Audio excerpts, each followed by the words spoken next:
যারা যারা ইনভলভ এই টাকা দেওয়ার পিছনে প্রত্যেকের বিরুদ্ধে ইনকোয়ারি হবে এবং প্রত্যেকের বিরুদ্ধে মামলা করতে হবে। এটা কিন্তু দ্ব্যর্থহীন ঘোষণা কালকে আমার তরফ থেকে গিয়েছে এবং এটা আমাদের মিনিটসের মতো লেখা আছে। প্রধান সেনাপ্রধান আমার জন্য অনেক উঁচু স্তরের লোক, তিনি একটি বাহিনী চালাচ্ছেন এবং তিনি কোনো কথা না বুঝে বলেন নাই। ধন্যবাদ জানাই শাহওয়াত স্যারকে। মানে 25 তারিখে আপনার বাংলাদেশের সেনাপ্রধান ভাষণ দেন এবং সেনাবাহিনীর প্রধান যে কিছু একটা যে করতে যাচ্ছে এটা কিন্তু আমরা টের পাইছি, আর এই বিষয়ে কিন্তু কথাও বলছি। এখন এত দ্রুত যে আসলে পদক্ষেপ নেওয়া হবে এটা কিন্তু ভাবি নাই। অন্যদিকে যাদের বিরুদ্ধে নাকি পদক্ষেপ নিচ্ছে বাংলাদেশের সেনাপ্রধান ওয়ার্কার, আপনার তাদের পাছা মনে করেন ফুইলা লাল হয়ে গেছে। দেখেন এই ভিডিওটা। ওয়াকার সাহেব, আপনি আজকে আমাদের উপদেশ দিলেন, বললেন যে আপনার উপদেশ শুনলে দেশবাসীর লাভ হবে। তা তো ভালোই, তো দেশ কিভাবে চলবে সেই উপদেশ দ্বারা আপনি কেডা? আপনি কোন তালে বর্মিয়া? সেনাবাহিনীর কাজকে দেশে পলিসি নির্ধারণ করা, দেশ পরিচালনার দায়িত্ব সরকারের আর সিভিল প্রশাসনের। আপনারা মাঠে আছেন ইন এইড টু সিভিল পাওয়ার, আপনারা হলেন দেশের পাহারাদার, পাহারাদারই থাকেন। আপনি বলেন সেনাবাহিনী ডিসিপ্লিন ফোর্স, তা আপনার নিজের ডিসিপ্লিন কই? আপনার নিজের ডিসিপ্লিন কোথায় বলা আছে সেনাপ্রধান দেশবাসীকে পরিচালনার উপদেশ দিতে পারে? এটা কি আপনার কাজ? কি দেখছেন দেখছেন, বলছিলাম না যে ভাই যে এদের পাছার ভিতরে আগুন ধরে যাইব। আগুন ধরছে, আগুন ধরছে। আমার একটা প্রশ্ন পিনাকির কাছে, যে বর্তমান তো এটা আপনাদের সরকার, এই অন্তর্বর্তীকালে সরকার তো আপনাদের সরকার, তাহলে দেশে কেন আসতেছেন না বলেন? দেশে কেন আসেন না?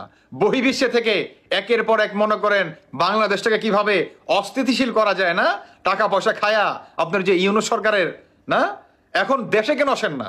দেশে আসেন কারণ জানেন যে দেশে আসলে আপনাদের পিছন দিয়ে ভরে দেওয়া হবে, তাই না? এর জন্য আপনারা দেশে আসতেছেন না। দেশে আসেন মিয়া, সাহস থাকলে দেশে আসেন। আর বলতেছেন যে সেনাবাহিনীর প্রধান উনি কে?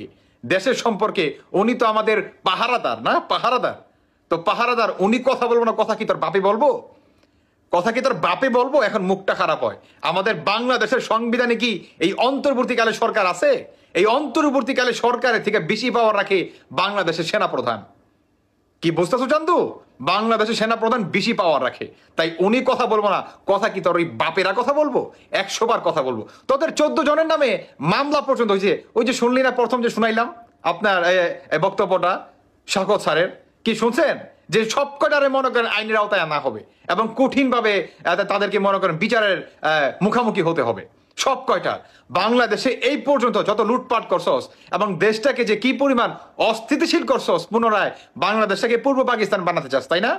তাহলে আমি আবারও বলতে চাই, দেশে আয়, তোদের সরকার তো আয়, দেশে আয়। পাছার ভিতরে পাওয়ার থাকলে দেশে আস নাকে? দেশে আয় কথা কো মান্দাগানা ভাই। মুখটা খারাপ হয় ভাই, প্লিজ কিছু মনে করবেন না ভাই। এদের কথা শুনলে মাথায় আগুন ধরে যায়। আর ওর মুখের বাসা তো আগে থেকেই খারাপ, মানে সিনিয়র দেখে না, আপনার জুনিয়র দেখে না, মুখ খারাপ করে মনে করেন বসে থাকে।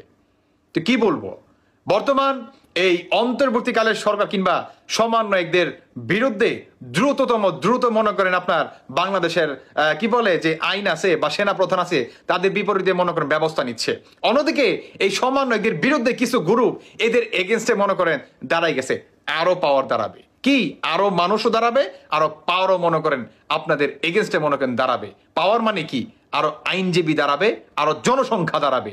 এই বৈষম্য বিরোধী নামে যারা নাকি বাংলাদেশটাকে প্রতিনিয়ত অস্থিতিশীল করছেন না, সব কটাকে ধরে আইনের আওতায় অবশ্যই আনা হবে। পালাবেন না, কি পালাবেন না কেউ। আর যারা নাকি এই সমন্বয়কদের ঠিকানা জানেন, তাদের উদ্দেশ্যে বলতে চাই, এরা যাতে বাংলাদেশ থেকে পালাতে না পারে, এই দিকেও আপনাদেরকে লক্ষ্য রাখতে হবে।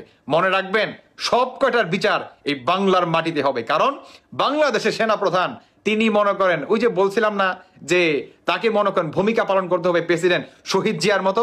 তিনি বর্তমান আমার মনে হয় ভাই, মনটা কইতাছে ভাই, যে তিনি মনে করেন এই প্রেসিডেন্ট শহীদ জিয়ার ভূমিকা মনে করেন আইসা পড়ছে। আর এই মেজর ডালিম কিংবা এই কি বলে জঙ্গি গোষ্ঠী যে বাজার আছে, সব কয়টার এই বাংলার মাটিতে মনে করেন বিচার অবশ্যই হবে।